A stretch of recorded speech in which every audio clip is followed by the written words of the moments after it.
Ruang Tangga Prasa. Selamat datang di Ruang Tangga Prasa, apa rasamu terhadap rasaku? Podcast ini dipersembahkan oleh Komisi Nasional Hak Asasi Manusia. Happy Humans, apa kabar kamu semua?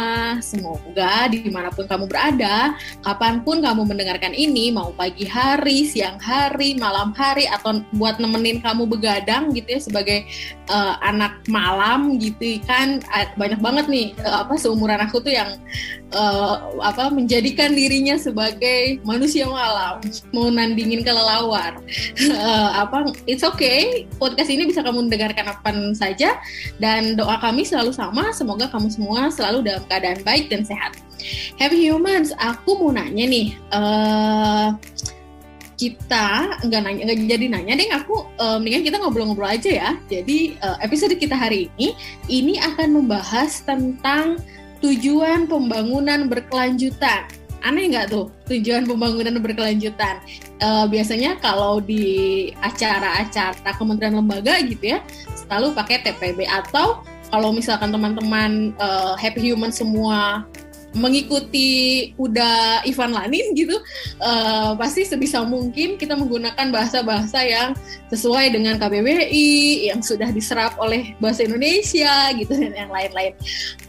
Tapi kalau misalkan Happy Humans agak kurang familiar nih, apa sih Ayu TPB itu gitu kan, ini tuh TPB itu lebih mudah didengar atau lebih sering dikenal dengan SDGs. Mungkin Happy Human sudah sering banget nih, lebih sering mendengar kata SDGs ya daripada TPB, tujuan pembangunan berkelanjutan. Episode kita hari ini akan ada Komisioner Komnas HAM yang periode lalu menjadi salah satu komisioner, kemudian periode sekarang 2017-2024 juga menjadi komisioner, Ibu Sandrayati Moniaga.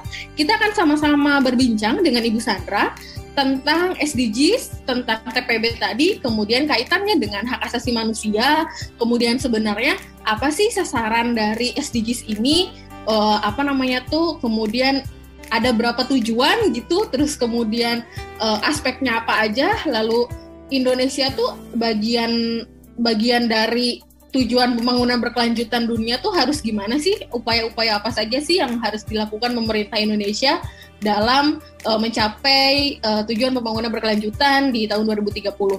Jangan kemana-mana Happy Humans, kita diskusi sebentar lagi.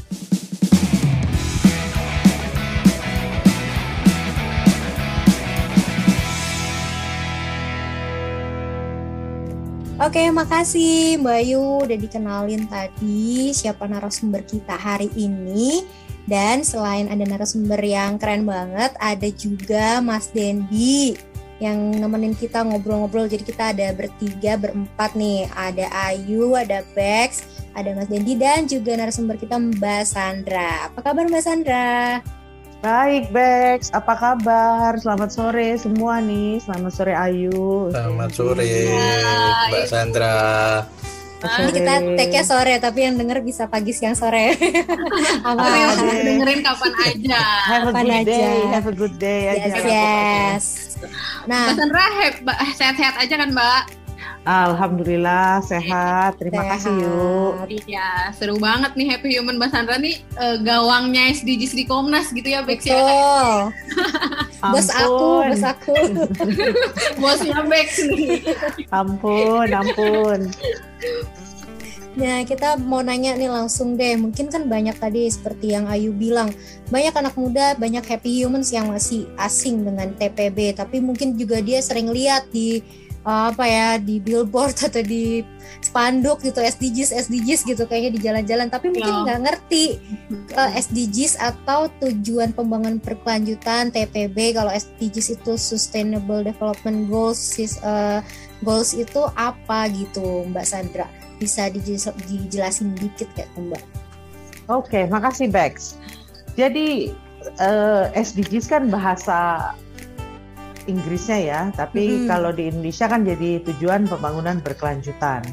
Nah, pertama mungkin secara ini aja ya konsepnya, SDGs ini merupakan satu rencana aksi global yang disepakati oleh para pemimpin dunia, termasuk Indonesia ya, guna mengakhiri kemiskinan, mengurangi kesenjangan, dan melindungi lingkungan sampai tahun 2030. Ini ada dibilang SDGs 2030 kan. Jadi dia satu agenda bersama gitu.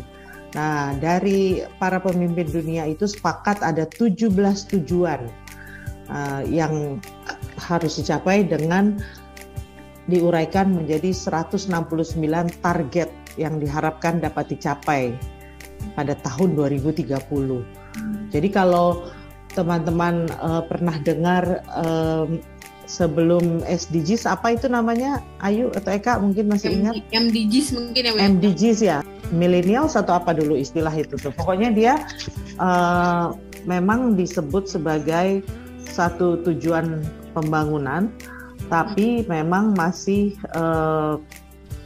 sifatnya umum. Millennium Development Goals ya. Nah, dalam perkembangan kemudian para pemimpin dunia termasuk masukan dari para pakar, di mana termasuk masukan itu juga dari Pak Emil Salim, mantan Menteri Lingkungan Hidup dan mantan anggota Komnas HAM.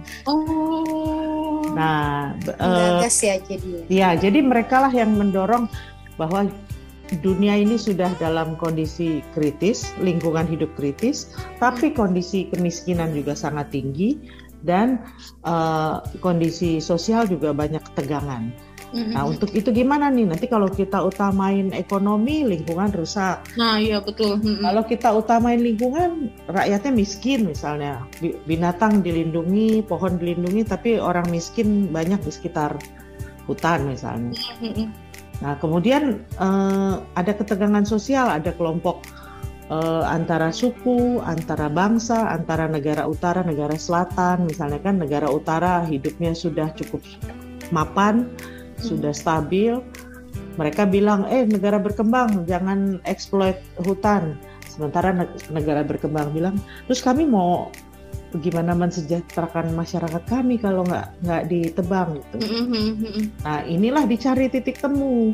Bagaimana ada pembangunan dengan 3 pilar. Kalau Pak Emil bilang 3 pilar itulah yang dibilang sustainable development, yaitu bagaimana ada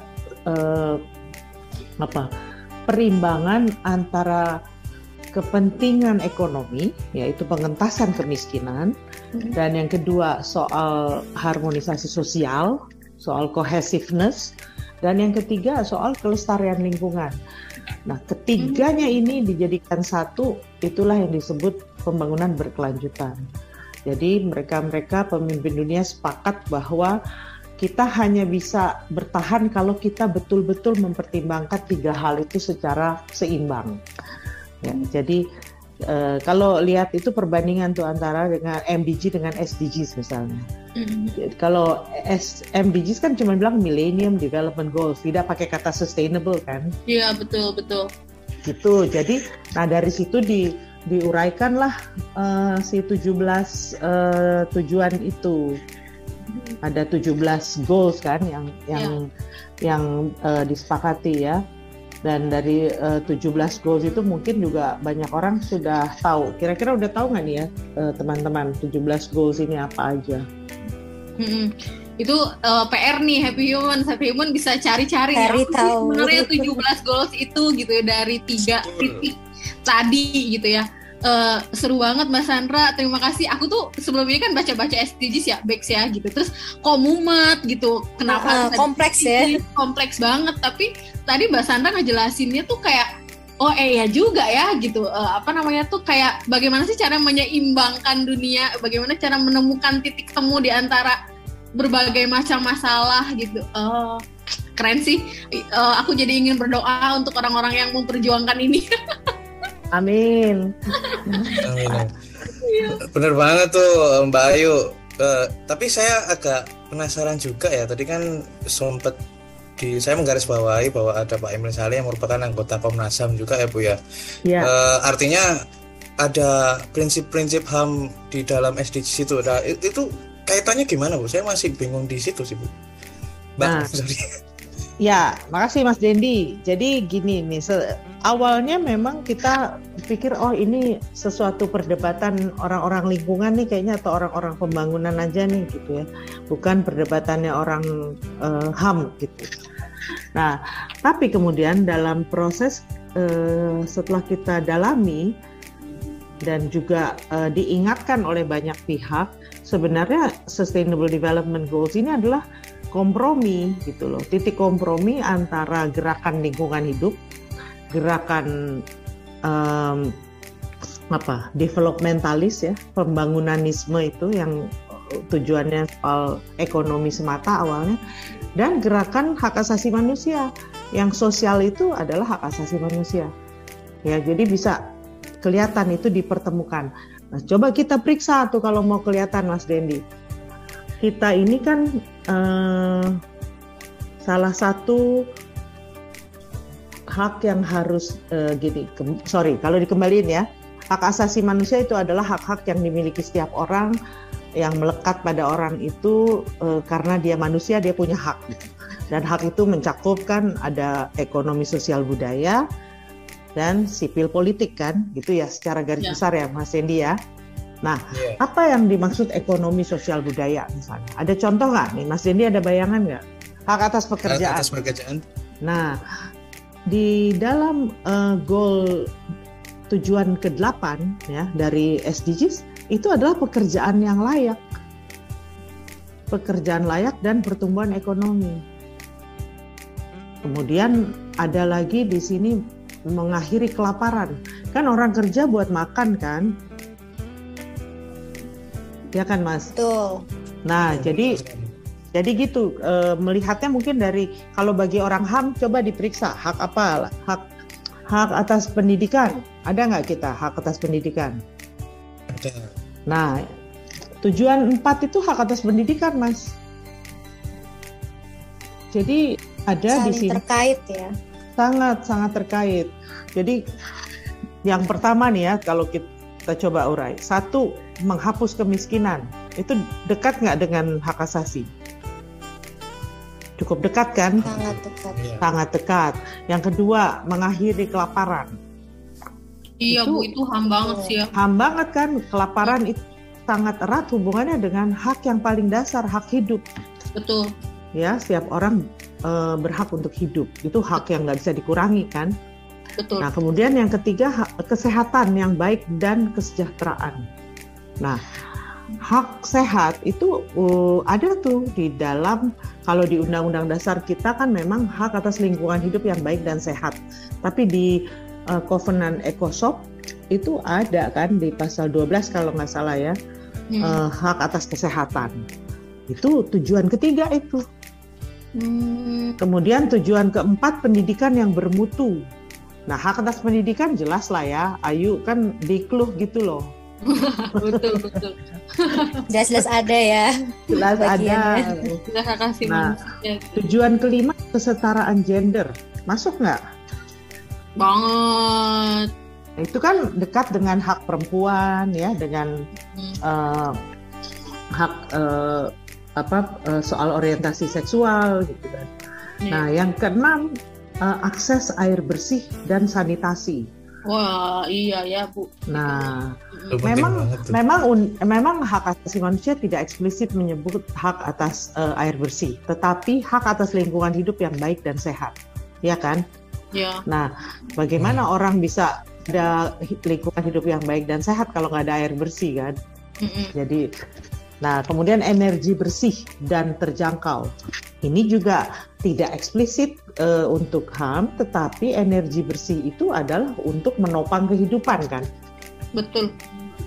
Nah, baru tujuan 8 lebih eksplisit, pekerjaan layak dan pertumbuhan ekonomi. Itu jelas ya, hak atas pekerjaan ya. Nah, yang ke-9 mungkin akan bikin bingung, infrastruktur, industri dan inovasi. Dia memang tidak terlihat tidak langsung ke HAM, tetapi infrastruktur ini kan sebenarnya tidak terpisahkan dari pembangunan. Iya, betul. Hak atas pembangunan juga betul. Itu ya, Bu ya. Hak atas pembangunan, dan kemudian kalau infrastruktur kan terkait juga dengan akses ya, hak untuk transportasi, hak setiap orang untuk bisa bergerak gitu kan kemana-mana. Nah kemudian ada ke-10 misalnya mengurangi ketimpangan, kan itu sangat jelas ya, itu hubungannya dengan soal keadilan sosial kan. Ya, betul. Kemudian ada lagi tujuan 11 membangun kota dan pemukiman yang inklusif, aman, tangguh dan berkelanjutan. Nah coba Mbak Ayu ini kan dan kawan-kawan promosi kota ramah HAM misalnya. Ya betul Bu. Nah ini kota itu juga dibangun sebagai pemukiman yang inklusif, kan ramah HAM itu kan inklusif kan. Benar. Aman, tangguh dan berkelanjutan. Kemudian goal 12 ada soal memastikan pola konsumsi dan produksi yang berkelanjutan. Nah ini terkait erat dengan soal sustainability ya. Jadi intinya bahwa ada batas lah, lingkungan kita itu kalau dieksploitasi ya akan habis. Nah oleh karena itu pola konsumsi dan produksi harus berkelanjutan. Ini terkait dengan penghormatan terhadap hak-hak orang atas lingkungan hidup yang baik dan sehat. Iya betul. Nah yang ke-13 misalnya perubahan iklim, itu juga lebih dekat ke lingkungan. Tapi ada menjaga ekosistem laut, itu menarik nih ya, mengkonservasi dan memanfaatkan secara berkelanjutan sumber daya laut, samudra dan maritim untuk pembangunan yang berkelanjutan. Nah ini terkait dengan hak atas pekerjaan nelayan misalnya ya, mereka-mereka yang bekerja di sektor perikanan misalnya. Jadi terkait dengan hak atas pekerjaan juga, terkait juga dengan hak atas lingkungan. Iya. Ya. Jadi ini ada menjaga ekosistem darat. Nah, yang ke-16 ini yang unik. Apa ini adalah tujuan ke-16 adalah perdamaian, keadilan dan kelembagaan yang kuat. Oh. Gimana mau nggak dibilang itu nyambung dengan HAM kan? Iya. Banget. Jadi kalau di dalam tujuan 16 itu menyangkut soal access to justice namanya. Akses pada keadilan. Bagaimana memastikan sistem peradilannya aksesibel dan juga baik gitu. Dan ke-17 itu kemitraan untuk mencapai tujuan. Jadi artinya semua pihak harus bekerja sama untuk bisa mencapai tujuan ini. Lengkap. Lengkap itu baru mau aku nanya nih Mbak Sandra. Jadi memang Happy Human SDGs ini emang beyond banget ya. Enggak heran sebetulnya kenapa SDGs ini tujuan akhirnya tuh misalkan terakhirnya di 2030 gitu ya, karena emang semuanya juga butuh proses gitu ya Mbak Sandra ya, nggak bisa SDGs ditentukan, nggak bisa ujuk-ujuk ya, nggak bisa ujuk-ujuk tiba-tiba ya Mbak ya. Nah itu proses. Nah selama proses itu Mbak, kalau misalkan tadi kan dengan HAM itu sangat erat banget gitu. Kalau di HAM pemangku kewajibannya kan negara, bagaimana negara. Nah kalau di SDGs Mbak untuk mencapai goals 17 goals ini tuh posisi negara di mana, lalu kemudian tadi yang terakhir yang goals 17 soal kemitraan, apakah semua orang harus terlibat dalam goals yang 17 itu, atau sebetulnya hanya negara aja nih Mbak yang punya kewajiban untuk berupaya untuk mencapai ke 17 goals itu? Kalau yang saya ketahui sebenarnya dalam konsep SDGs ini memang multi stakeholder ya.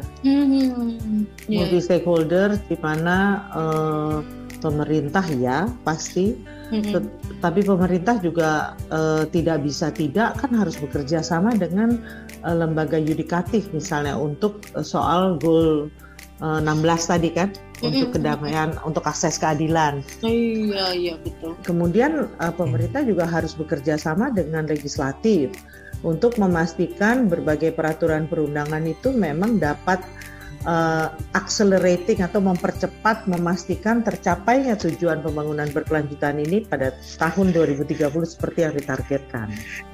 Dan pemerintah harus bekerja sama dengan masyarakat sipil sebagai mitranya, dan itu terbukti ya memang ada cukup banyak keterlibatan masyarakat sipil, dan tentunya juga dengan pihak swasta, private sector ya.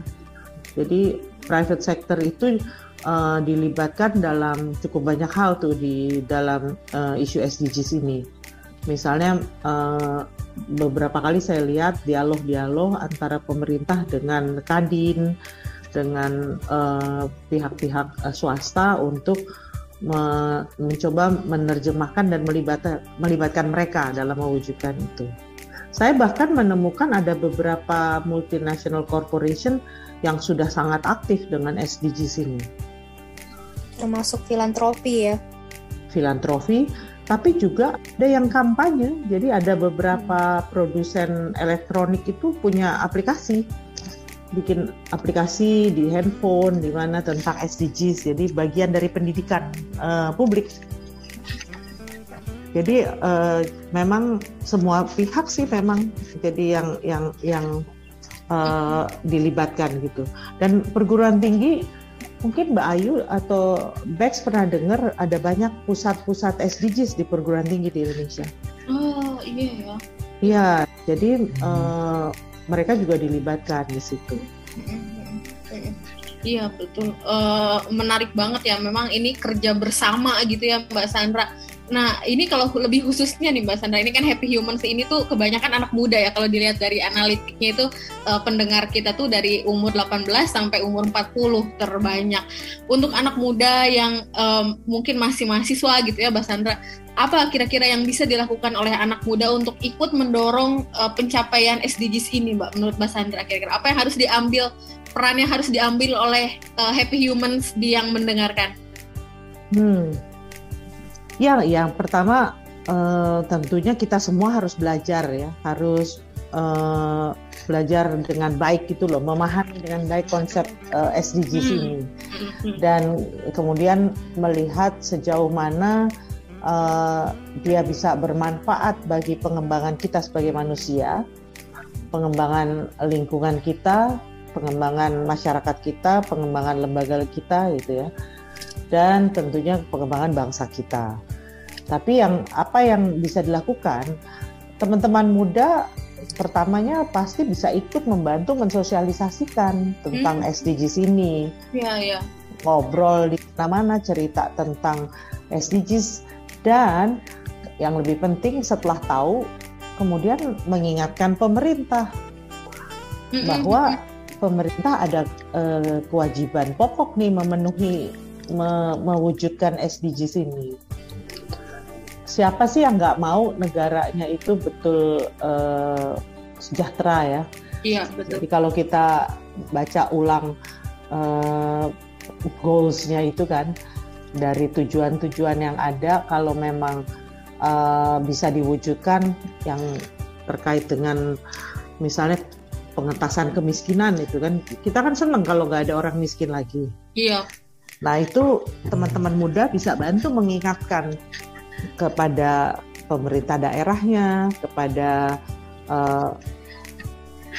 keluarganya juga gitu loh, bahwa kita punya target loh nih sebagai bangsa, bahwa kita punya target, kita ingin mengakhiri kemiskinan. Nah itu misalnya, kemudian menghapuskan kelaparan misalnya. Menghapuskan kelaparan itu kan apa ya, kalau bahasa saya itu kayak tujuan mulia kan. Iya. Kalau memang kita bisa mewujudkan itu, alangkah baiknya misalnya mengakhiri kelaparan itu bisa dilakukan selain baik untuk orang lain, tapi tentu juga baik sebagai orang yang beragama. Iya. Nah, jadi ada banyak nih Ayu, mulai dari soal memahami, kemudian mencoba mengingatkan kepada pihak-pihak yang berkepentingan untuk menjalankan itu. Nah, yang ketiga tentunya ikut mengawasi. Mahasiswa kan kritis dong. Selama ini bisa mengkritisi proses penyusunan undang-undang. Ayo kritisi nih, apakah pemerintah serius nggak dengan SDGs? Apa kekurangannya? Apa yang bisa diperbaiki? Jadi menjadi critical komponen gitu dalam bangsa, karena kita tahu kan dari dulu mahasiswa kan memang sebenarnya adalah kelompok-kelompok kritis. Betul. Nah, jadilah kelompok kritis untuk melihat implementasi dari SDGs ini agar dia betul berkualitas gitu loh. Jadi bukan sekedar slogan-slogan aja, tapi betul dijalankan dengan serius, dengan baik. Iya. Itu minimal 3 itu aja udah lumayan. Nah, kalau kemudian kawan-kawan muda ini menjadi startup, wah, mereka udah berkontribusi tuh. Mereka udah bisa berkontribusi menyediakan lapangan pekerjaan, kan? Ikut menghapus kemiskinan, ikut mengurangi ketimpangan misalnya. Jadi ada banyak. Tapi yang paling utama menurut saya kawan-kawan muda harus belajar, harus paham dengan baik. Yang kedua, ikut mensosialisasikan ya. Yang ketiga tadi adalah mengkritisi, menjadi pemantau, betul lah, menjadi temannya Komnas lah, kayak kita juga kan. Iya, betul. Komnas untuk mengkritisi toh. Iya. Nah, baru yang terakhir kalau memang memungkinkan untuk menjalankan, ayo jalankan. Iya. Itu dia tips-tips dari Mbak Sandra nih, Happy Humans. Pasti Happy Humans juga karena sering nih dengerin podcast kita, pasti jadi critical komponen yang tadi Mbak Sandra bilang gitu. Jadi pasti mereka akan mendukung SDGs ini gitu. Nah, aku yakin karena anak muda sekarang ini kayaknya kritis juga ya, kayak soal isu lingkungan, soal kehidupan berkelanjutan tuh kayaknya tema-tema yang cukup seksi gitu di mata anak-anak muda seperti Happy Human saat ini ya kan, Ayu? Ya, betul. Nih, kayaknya Dendi punya pertanyaan terakhir nih terkait kayaknya kan kalau HAM itu mungkin isu yang agak berat dan agak diabaikan ya tanda petik oleh negara. Nah, tapi kalau isu SDGs ini kayaknya lebih diperhatikan gitu. Nah, ada pertanyaan terkait apa ini. Apa tuh, Den? Iya, tadi saya baca-baca kalau memang melibatkan semua pihak, makanya ini kan jadinya no one left behind ya Bu ya. Tapi kok kemudian saya berpikir terus kalau setelah 2030 nih Bu, itu kira-kira apa ya Bu yang akan dilakukan setelah SDGs, atau diteruskan SDGs-nya atau bagaimana Bu? Nah, soal itu saya juga belum tahu Mas Dendi. Tapi kan gini ya, menyusun satu rencana dengan target waktu itu sesuatu yang menurut saya baik. Jadi kalau harusnya 5 tahun menjelang atau 10 tahun menjelang tahun, kalau 2030 kan berarti ya sekarang udah 2021. Ya 5 tahun menjelang 2030 akan ada evaluasi harusnya kan. Ada evaluasi sejauh mana SDGs ini dicapai. Dan kalau dia belum dicapai, tentunya para pemimpin negara akan membahas kembali. Ini apakah konsepnya salah, atau kita kurang gencar, atau apa gitu. Dan keputusannya apa ya tentunya di mereka. Tapi kenapa 2030 ini penting? 2030 itu juga satu, saya rasa ditetapkan bukan tanpa hitung-hitungan kan Mas Dendi. Jadi selain dia memberikan satu target waktu yang jelas, tapi dia juga memberi peringatan bahwa bumi ini ada dalam kondisi kritis. Bergeraklah cepat, ubahlah pendekatan pembangunan, dan pikirkanlah orang lain agar bumi kita masih bisa selamat. Bagus sekali Mbak. Betul. Jadi kalau kita 2030 itu masih selamat tuh wallahualam tuh. Kita nggak tahu kalau pemimpin negara itu bahasa saya nggak konsisten ya menjalankan SDGs, bisa-bisa bumi kita juga udah rusak kali udah. Padahal kita tinggal di bumi gitu ya, mau gimana lagi? Betul, dan bumi kan punya keterbatasan kan. Iya, betul. Bumi, sementara manusia ini adalah satu dari makhluk ciptaan Tuhan yang paling agresif, paling dominan, paling rakus dibandingin makhluk-makhluk yang lain. Dan hanya manusia yang bisa menyelamatkan bumi karena mereka lah yang sudah terlanjur menguasai bumi ini gitu. Betul. Nah, karena udah di akhir dan di penghujung nih Mbak Sandra, ada kalimat terakhir nggak sih mungkin mengenai implementasi SDGs ini yang mungkin terkait dengan prinsip HAM terutama ya, karena kita kan dari Komnas HAM ya. Ya, jadi apa enaknya ya? Jadi gini, SDGs ini memang bahasanya seperti satu kalimat-kalimat tujuan biasa.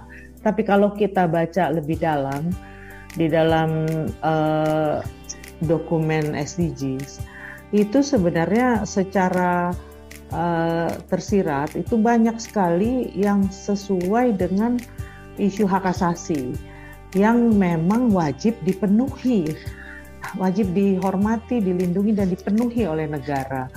Nah, jadi kalau kita bisa, kalau pemerintah saat ini begitu committed, begitu serius dengan menjalankan SDGs, sebenarnya ini nilai positif bagi gerakan hak asasi manusia, karena beberapa hal yang kita tuntut itu bisa diwujudkan, tapi dengan label SDGs gitu loh, dengan bungkus SDGs. Nah, oleh karena itu kita memang jadi perlu juga memahami SDGs ini dengan baik supaya kita pun bisa terus mengaitkan beberapa isu hak asasi manusia yang memang sangat erat hubungannya dengan SDGs. Jadi dia bisa ini pelanggaran hak asasi manusia dan juga bertentangan dengan tujuan pembangunan berkelanjutan. Jadi kalau saudara atau pemerintah tidak mengoreksi tindakan yang dilakukan sekarang, ini akan berkontribusi pada tidak tercapainya SDGs kita. Nah, kan pemerintah lebih mudah diajak ngomongnya, karena pemerintah kemana-mana kan memang promosi bahwa Indonesia adalah negara yang serius ingin mewujudkan SDGs. Misalnya kayak gitu. Jadi kembali pahami dan kemudian gunakanlah SDGs ini untuk tujuan-tujuan atau pemenuhan hak asasi manusia dari setiap orang. Wah, dicerahkan banget nggak sih Ayu sama Dendi obrolan kita sama Mbak Sandra hari ini? Banget. Yang tadinya bingung ya SDGs itu seperti apa, bagaimana menjabarkannya, tuh kita udah dalam 30 menit tuh udah clear ya semuanya. Semoga clear. Sangat mudah, jadi sangat mudah dipahami ya, Bek ya. Iya, yang memang krusial itu adalah kalau untuk Komnas HAM, kita kan lembaga mandiri. Ya. Kita bukan lembaga yang harus menjalankan SDGs ini kan, mewujudkan. Tetapi sebagai lembaga mandiri yang memang dibentuk untuk membangun situasi kondusif untuk pemajuan hak asasi manusia dan juga penegakan HAM, kita bisa menggunakan frame atau kerangka SDGs ini untuk menjalankan fungsi kita gitu. Iya. Itu aja. Jadi tapi bukan menjadi pelaksana dari SDGs, tapi hanya menggunakannya tetap sebagai lembaga pengawas, tetap sebagai lembaga independen. Dan sesungguhnya apa yang sudah dilakukan Komnas HAM itu bisa sangat bisa dilihat dari kacamata SDGs, bahwa misalnya membantu mengingatkan tentang beberapa isu soal kesehatan, soal pendidikan, soal kemiskinan dan lain-lain gitu. Begitu. Jadi tapi tetap ya dengan karakter kita, dan juga jangan kita kemudian menjadi sibuk menjadi pelaksananya SDGs. Ya. Oke, makasih banyak waktunya Mbak Sandra yang sangat berharga ini mau dibagikan ke kami waktunya untuk rekam podcast. Terima kasih, kalian juga waktu berharganya dialokasikan padahal sudah seharian kerja. Terima kasih banyak Bek, terima kasih Ayu, terima kasih Dendi. Terima kasih Mbak. Sama-sama Mbak. Terima kasih. Semoga ketemu lagi ngobrolin SDGs yang lebih dalam. Terima kasih. Sehat selalu.